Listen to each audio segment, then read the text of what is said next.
Di sini kira-kira ada yang mau jadi engineer atau salah masuk jurusan nih? Saya mau nanya nih. Kira-kira ada yang salah?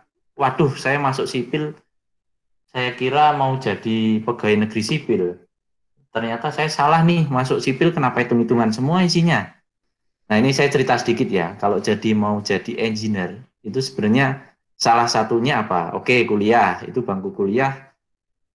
Kalau kita masuk kelas, kita ngikuti, kita nanti ujian, kita ngerjain tugas, lulus, dapat ijazah, dapat sertifikat keahlian. Tapi ini ada satu keahlian yang harus diasah kalian sendiri. Ngasahnya di mana? Jalan-jalan. Enak kan? Kerjanya engineer ini jalan-jalan. Jadi kalau kalian nanti kuliah cuma di kelas saja, saya rasa kurang lah. Nanti harus tulane sing adoh, mainnya yang jauh. Nah, untuk apa? Untuk ngasah ini salah satunya. Sense of engineering. Apa itu sense of engineering? Ada yang bisa jawab nggak? Cara lebih gampangnya insting ya. Insting seorang engineer lah, seorang anak teknik lah. Ini saya punya dua kasus nih. Ada jembatan sama gedung. Silahkan ini kita diskusi. Kira-kira boleh sembarang menyampaikan pendapat, tapi ada hubungannya dengan ini. Tanggapan teman-teman terkait dengan bangunan ini. Ini saya jalan-jalan, enggak, saya suka trekking ya, jalan-jalan gitu. Saya nemu bangunan, kemudian saya foto. Salah satunya saya ngambil di grup Facebook memang yang gedung.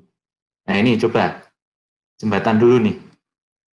Ini saya jalan-jalan di keliling ya dekat sawah gitu, terus ada saluran drainase sekitar 15 meteran lah lebarnya. Ini kira-kira komennya teman-teman apa ini? Coba salah satu komentar atau salah dua atau salah tiga atau semuanya boleh.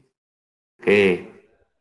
Nah ini sebenarnya saya coba bantu jawab ya. Nanti ada satu case lagi saya tanya.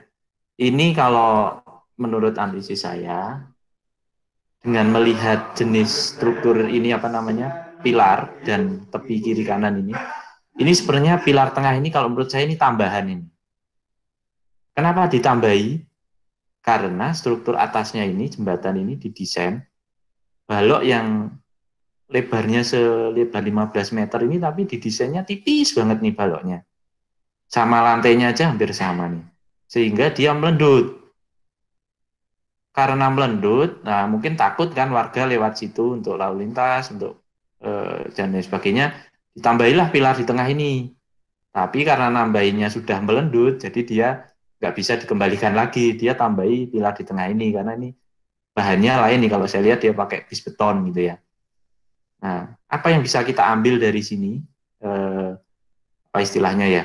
Pelajaran dari sini gitulah. Ya kita sambil jalan-jalan sambil belajar kan karena sebenarnya ilmu teknik itu ada di sekitar kita.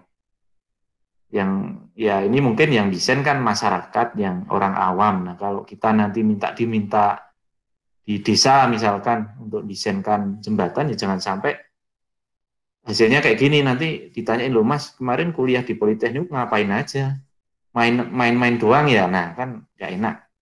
Nah ini makanya harus kita asah engineering kita. Kalau menurut saya ini memang karena lebarnya segini tebal baloknya ini kurang. Nah ini ada lagi nih kasus kedua nih gedung nih. Ini ada yang mau komen nggak kira-kira siapa ini mau komen nih? Hampir mirip. Oke, 100. Tapi ada yang aneh lagi nih Mas, kita perhatikan. Memang tadi dibilangnya baloknya tipis. Oke, tapi yang lebih aneh adalah pelat dan baloknya ini tebalnya sama. Ya kan? Untuk lebar segini dari segi balok kurang istilahnya kurang tebal lah. Pernah belajar ini enggak? Mungkin nanti di beton bertulang, balok, kolom untuk desain tulangannya, desain betonnya.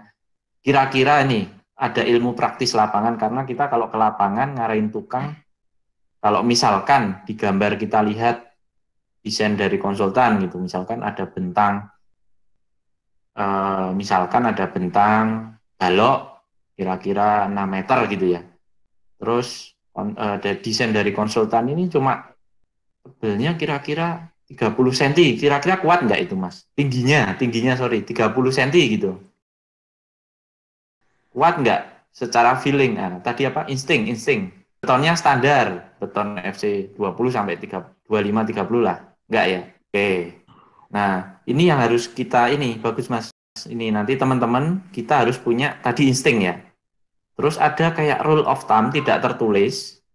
Ini untuk keperluan praktis lapangan. Misalkan kita punya balok nih, bentangnya 6 meter. Ini ada rule of thumb atau ketentuan tidak tertulis untuk memudahkan kita, itu biasanya dia adalah 1/10 sampai 1/12 bentang tingginya. Jadi kalau 6 meter itu ya kira-kira sekitar 50 sampai 60 cm untuk tingginya. Nanti lebarnya gimana? Lebarnya rule of thumb paling gampangnya adalah sekitar setengah dari tingginya. Kalau tadi 60, berarti lebarnya adalah 30. Nah, itu untuk rule of thumb kita ya, kalau baca gambar kerja atau gambar konsultan, kok kira-kira ini nggak masuk ya. Baru kita nanti kalau ada feeling itu, kita buktikan lagi dengan misalkan pakai software, atau kita konfirmasi ke konsultannya. Tapi kita harus punya mengasah itu feelingnya. Oh, ini kalau cuma 30 nggak mungkin ini. Pasti nanti melendut kalau sudah dicor, dibongkar bekisting, pasti melendut. Nah, kita harus punya feeling-feeling tadi yang harus kita asah. Itu nggak bisa lewat kuliah semua, hanya setahun 2 tahun, tapi memang harus istilahnya kita asah sembari kita nanti menemukan masalah atau kita sambil jalan-jalan di lapangan, oh saya nemuin kayak gini, kira-kira apa? Nah, gitu, seperti itu ya.